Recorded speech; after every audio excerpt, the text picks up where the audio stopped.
Hello and welcome back to another episode of the Kezia Hinds Show. I am Kezia. Thank you so much for joining me on this week's episode. It's a little bit emotional for me, but our guest today, I met her when I was looking for home care services for my mom, who is part of the aging population.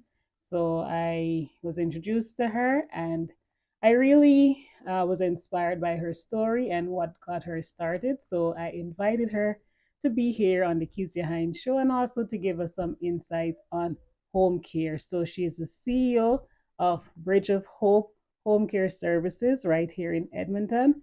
And I welcome you to the Kezia Hinds Show, Edeisha. Thank you for having me, Kezia. You're welcome. To get started, just tell us a little bit about the Bridge of Hope Home Care Services and what inspired you. Bridge of Hope Home Care Services is a home care where we provide care in the community and in the client's home for seniors and adults and persons recovering. But our major focus, we focus on seniors. What caused me to be so interested in this field? I've been working in this field for decades, and I love it. And for my grandma, I remember my grandma. I'm like, I'm her favorite. I was not gonna say her, but she loves me so much. And at one point, she got sick, and she was in the hospital during COVID, and back home. So there wasn't enough person in the community who do healthcare to help her to recover and all that. So at one point, she was even suffer with dementia, where she started to forget things, and in back home, they didn't know how to treat these things. So what happened is that my grandma, she passed away.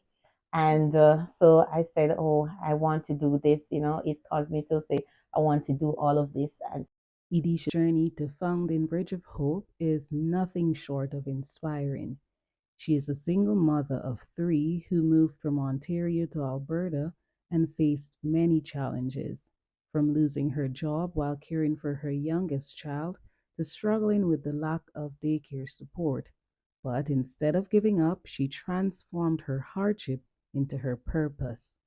Inspired by her late grandmother and her many years working in nursing homes and facilities, Edisha took a leap of faith. As a certified health aid worker and shelter support worker, she recognized the critical gap: families in need of quality home care and caregivers trying to balance work and family life.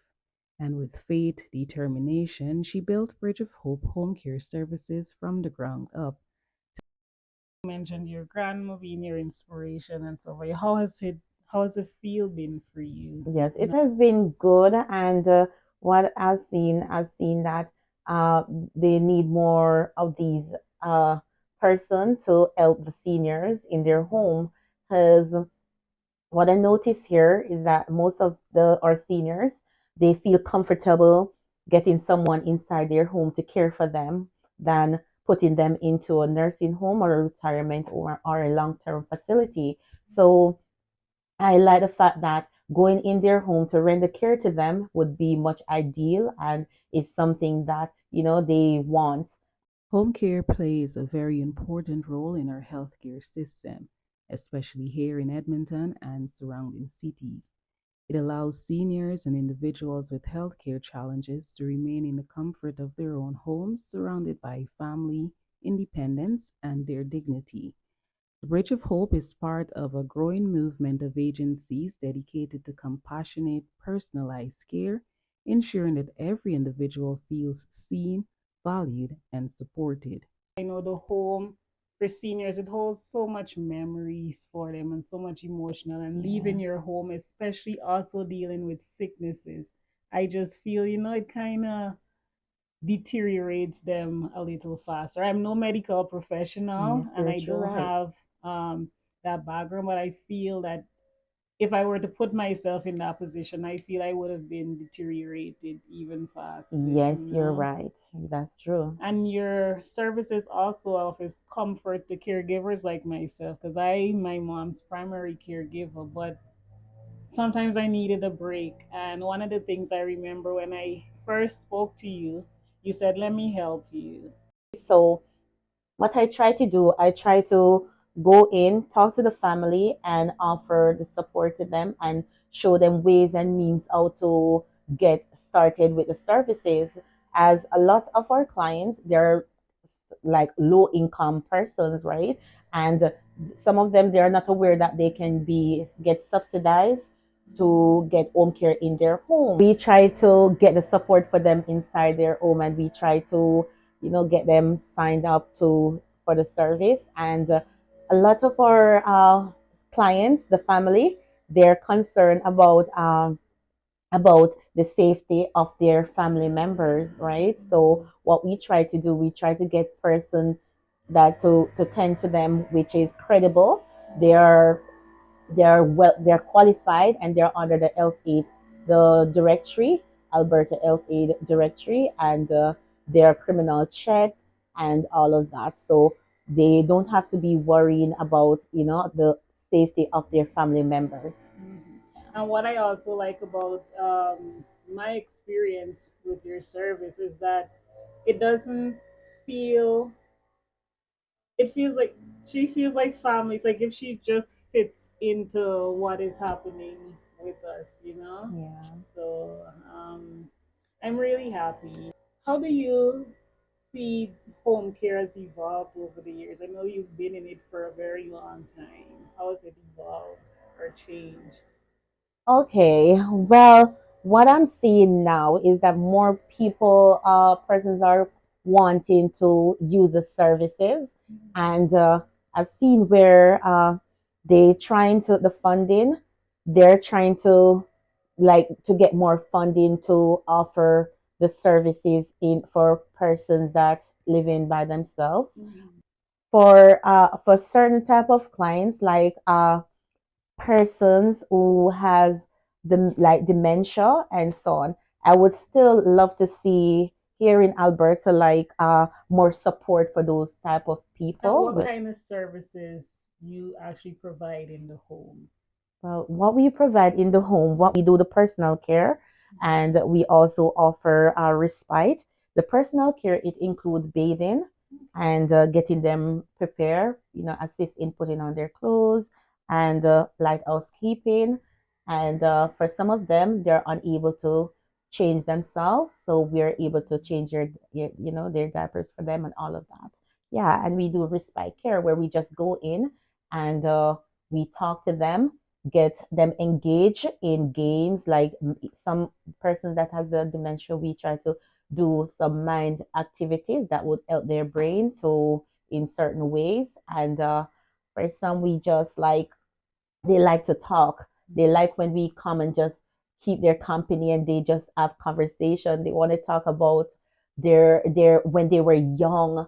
So and also we do like medication assist, where we go in and help them with their medication, and also the meal prep, where we go in assist with the meal preparation and uh, try to get them some nutritious meals and all of that. And also, as I mentioned, the memory care, where for their safety, so we're there to save them. And we also do doctor's appointment. If you want your family member to go to an appointment, you're busy at work, not able to go, we're there 24 hours 7 days a week to to offer that support in the home. We treat all our clients the same, with love, compassion, and dignity. We show empathy, and all our caregivers, they are trained as to how to deal with them, and they're educated about our seniors in giving care. And we're diverse, so we care for all different type of people. And Yeah. those are the words too that you want to hear, coming from the people that you leave your loved ones with, care and compassion and empathy, you know? So Yeah. those are extremely important words. So thank you for what you've been doing. You've really eased my mind. Like I can't stress how much you've really eased my mind and just eased me into this process. And you've been in it for a very long time. Yes, for 13 years. Yes, yes, going 14 years. if Yes. you had a one that you could make changes of how the system is right now, what would be some of the things you'd want to see or do? Yes, I would like to see like more funding, more Mhm. funding. When I say more funding for our seniors, because a lot of our seniors, they don't want to take from their pocket. It's, because a lot of them, they don't have it like that to be taking money out of their pocket to, for pay for home care service, right? For instance, a client that living by themselves, right? Their only person come in, do the assessment in the home, and they're only getting like 4 hours or 3 hours per day. And that's not even every day. That's like 3 days out of the week, right? And these clients are persons that would love to have someone in the home every day. So if I have a magic wand, I would just, yes, wheel it, and I have like someone coming in to help them every day in the home. And like I said, depend on the needs of the clients. If they live by themselves with no family members, or maybe the family has to work, I would let them get more hours concerning that. Like have someone come in and help them, and the government help in paying for all of that. And it wouldn't have to be taken out of that client money or pension. And you did mention when it comes to people being employed, because I was denied that kind of service for my mom because they say you're employed, Yeah. so you're going to a job, so you cannot qualify for any type of subsidy or those kinds of things. And it's heartbreaking because I mean you too as a caregiver, you have Yeah. your own expenses too, and then having to have to go into pockets, it is an additional expense, but Yeah. it's also comfort, so it is that kind of thin line, Yes, yes, that's Mhm. hard because not only you, I have complained to regards to others too, the same problem. And I think that the Alberta Health, they has to look into that situation, right? In trying to say, the family member has to work, so Mhm. try to get someone in, And right? what I Because can they have also, to work. not cutting you to, what I can also say, there's been in my experience, it seems like there's a more push to place the elders into a seniors home. But then when they're in a seniors home, there's still that worry, is my elder being taken care of Yes, properly? yes, You yes. know? That's true. That's true.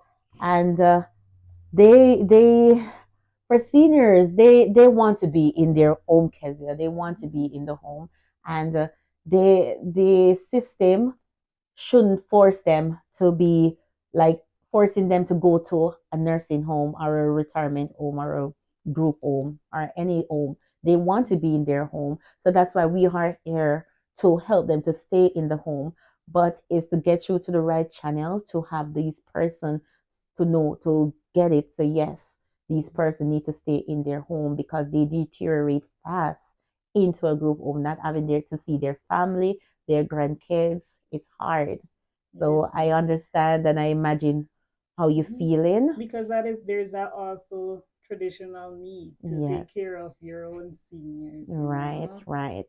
And I Yeah. know if you get someone in the home, you'll feel more secure and more safe Mhm. to know that someone is there with her on a one-on-one. Because in a nursing home or a group home, you don't have a one-on-one. It's Mhm. a lot of them. They have to tend to different people. So this is where we come in as a community, the as a community home care, where we just go in the home and we assist. Today, her agency stands as a symbol of compassion, community, and the belief that one person's challenges can become a bridge of hope for others. In case you want to use our service, you can reach out to us. And if you have any question, you can let me know. Call me, let me know so I can find the answer for you. So you can call us on the 587-385-7955. That's 587-385-7955. We are under the Alberta invoicing program for Blue Cross. So if you have a family member that's already have the client directed care, you can reach out to us. Or if you decide that you want to sign up, you can reach out to us at www.bridgeofhopecare.com, or you can send us an email at bridgeofhopeprivatecare@gmail.com. So we are here. Reach out to us. We're here to support you at any means possible. We are private home care also, where we take third party insurance and private paid. Oh. Thank you so much, Edeisha, for joining us this week. Thank you so much for your service in the community of Edmonton, and I hope to see more expansion in what you do. You're really doing a tremendous job. So from the bottom of my heart, I just want to thank you so much. Yes, thank you, and you're welcome. And one more thing, we offer services not only in the Edmonton area, but also in Leduc, Spruce Grove, St. Albert, and Sherwood. And thank you guys so much for joining me this week. And of course, like I always do, I'm going to leave you guys with an affirmation from my book, 111 Positive Thoughts. Give Yourself Grace. It is available on Amazon, so you can go there and purchase. And intuitively, it says, I'm confident in my ability to achieve my dreams. And this is also a dream of yours. I imagine that you're achieving too. Thank you. You're so, so welcome. And I'll see you guys again next week, 5 p.m. Mountain Daylight Time. And be kind to yourselves and kind to others. Bye.